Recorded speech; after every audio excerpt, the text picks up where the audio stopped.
Hey guys, Krzysztof the Polish Geek and welcome to a review of Aquaman and the Lost Kingdom.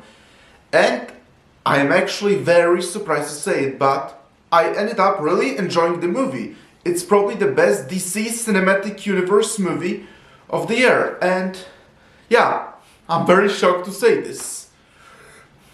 Like, Shazam! Fury of the Gods was decent, I liked it, but The Flash was a huge disappointment, and I didn't have any hopes for Aquaman and the Lost Kingdom, and if it wasn't for this review, I probably would even skip this movie. But I went to the theater, and I ended up really enjoying the movie, and I just said, I think it's the best of the DC Cinematic Universe movies. Nowhere near the best superhero movie, that's either Across the Spider-Verse or Guardians of the Galaxy Volume 3, I still have to think, but as I just said, I think it's certainly the best cinematic universe movie of this year, and I'm surprised I ended up really liking the movie. I don't know if because of the low expectations or what, but I think it's actually a very nice goodbye to DC Cinematic Universe. I'm going to go as far as even to say I actually think I like this Aquaman more than the first one. And the first thing I'll say about the movie is that the visuals are simply gorgeous and beautiful.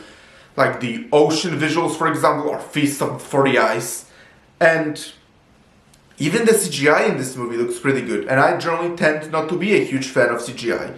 But in terms of visuals, I say this is by far the best movie in the DC Cinematic Universe as a whole. And even better than visuals in the first one. And I already thought visuals in the first one were great, even though I wasn't a huge fan of the first one overall. Also, director James Wan was quoting H.P. Lovecraft as his inspiration for the first Aquaman movie, and if I'm being honest, I see a lot of Lovecraftian themes in this one than I seen in the first one. This one is darker, more mysterious, way more under the ocean. Yeah, like, this movie I see has far more Lovecraftian influence than the first one, and I love it.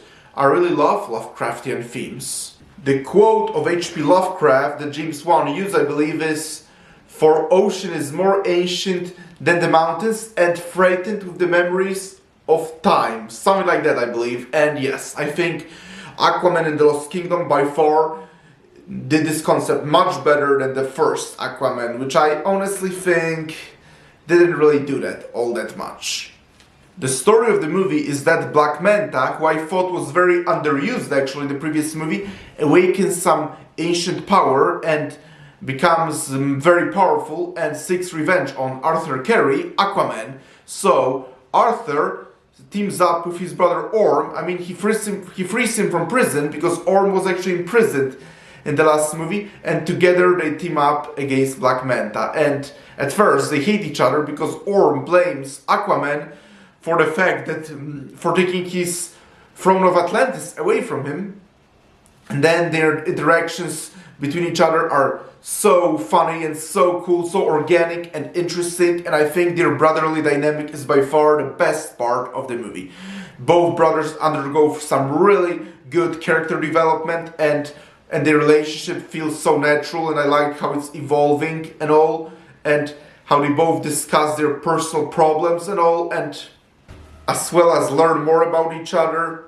Yes, the brotherly dynamic between Aquaman and Orm is by far my favorite part of the movie.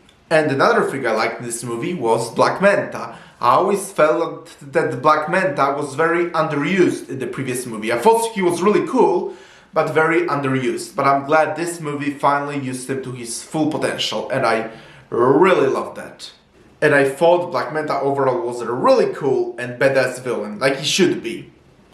And another thing that I heard people were worried about, in fact, that's probably the biggest issue with this movie, and probably the main reason why so many people understandably don't want to see this movie, is the whole thing with Amber Heard.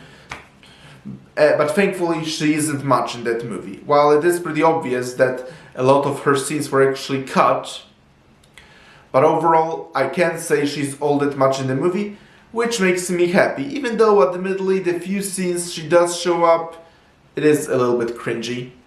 The action in the movie is also pretty good. It's not particularly groundbreaking, but sometimes action being just fun is all you really need. overall, as shocked as I am to still say this, but Aquaman and the Lost Kingdom is actually a very nice goodbye to DCEU, and it's still by far the best live-action DC movie of 2023. And you don't even need to watch most of the DC Cinematic Universe movies to understand this movie. All you really need is the first Aquaman. That's pretty much it. And if I did the ranking of the DC Cinematic Universe movies, I guess it still goes Zack Snyder's Justice League, Wonder Woman, and then number 3 and 4. Number 3 is probably The Suicide Squad by James Gunn, but number 4, again, very shocked to say this, but I think it actually might be this.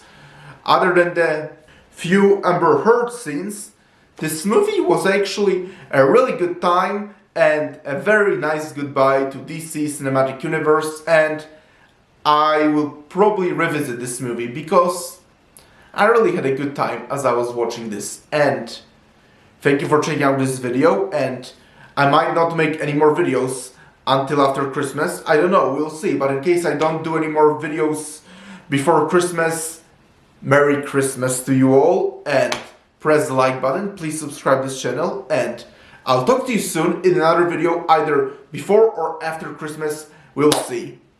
Talk to you then, bye!